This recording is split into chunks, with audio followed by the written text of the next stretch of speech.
Ce programme vous est présenté par France Bleu Loire-Océan. Première radio sur l'infotrafic en temps réel.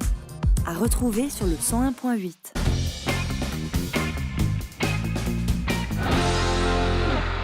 Nous sommes toujours sur place à la Manu pour parler du forum bénévolat qui aura lieu ici à la fin de la semaine, les 20 et 21 janvier. Et on parle avec nos invités évidemment du bénévolat et de leur rôle dans leur association respective. Alors, vous êtes tous les deux des présidents. On a la chance d'avoir deux présidents autour de la table.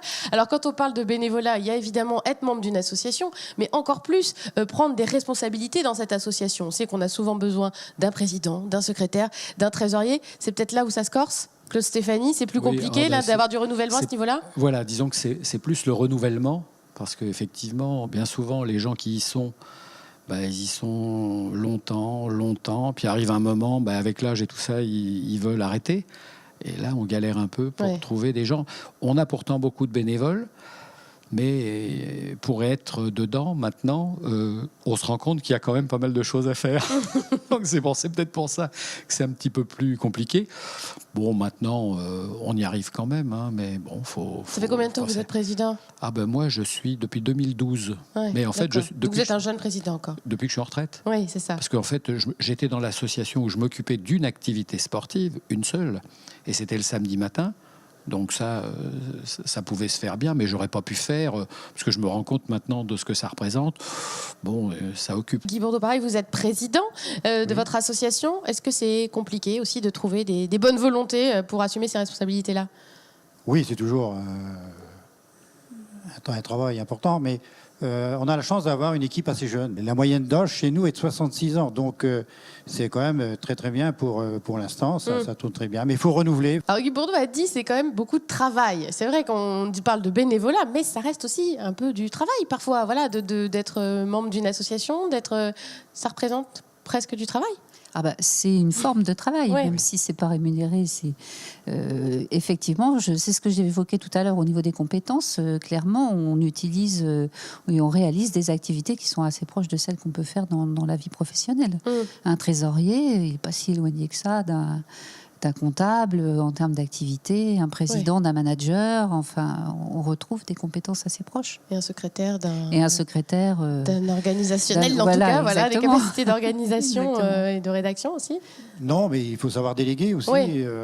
Quand une équipe de 50, il faut savoir prendre les bonnes personnes et comme ça, on avance.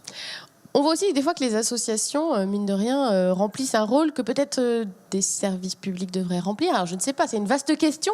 Le sport adapté, par exemple, est-ce qu'on devrait en faire un peu plus, je ne sais pas, dans les écoles ? Même chose aussi, transmission de travaux manuels, de qualifications manuelles. Est-ce que c'est une chose que devrait faire aussi l'éducation nationale ? Est-ce que les assos remplissent pas finalement des rôles qui pourraient être remplis par les services publics ?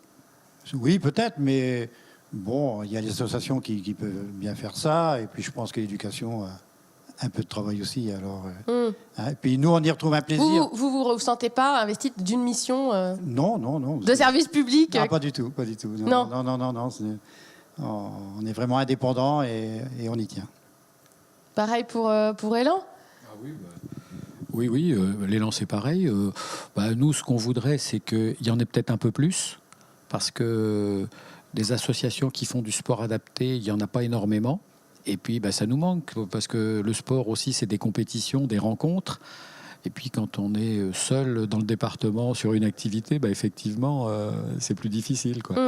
Catherine Mille sur ce c'est un sempiternel débat de dire est-ce que les assos remplissent le rôle des services publics. Ce qu'on constate quand même, c'est qu'il y a beaucoup d'associations qui disent qu'elles ont plus de travail qu'il y a quelques années, et elles corrèlent quand même ça par rapport à un certain recul des services publics. Alors, je ne sais pas si c'est la vraie raison, mais en tous les cas, elles se plaignent, elles font état en fait de cet accroissement de leur activité, absolument. Parce qu'on le sait sur des questions d'actualité aussi, je pense à la question des migrants notamment. Les associations étaient en première ligne. Sur certaines questions, les assos sont en première ligne. Absolument, et les migrants, tout ce qui est les personnes démunies, etc.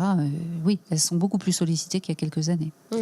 Et en complément de ça, elles sont aussi beaucoup plus sollicitées parce qu'il y a beaucoup plus d'exigences de la société de façon générale par rapport à leur travail. On attend plus de choses d'elles, d'être plus professionnelles aussi, donc ça se répercute sur leur charge de travail et sur les compétences qu'elles recherchent. Donc on voit bien que dans tous les secteurs, il y a besoin de bénévoles aussi pour remplir les missions de ces associations. Absolument.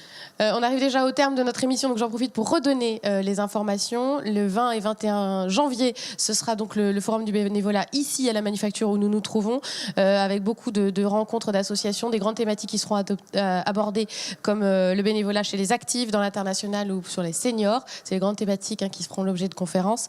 Rendez-vous le 25 février aussi avec l'association L'Élan, le championnat régional de basket. Ce sera salle Jean Jaran à Saint-Joseph-de-Porterie.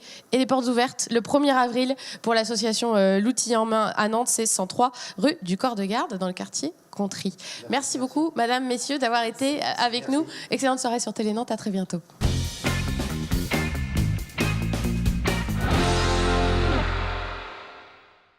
Ce programme vous a été présenté par France Bleu Loire-Océan, première radio sur l'infotrafic en temps réel. À retrouver sur le 101.8.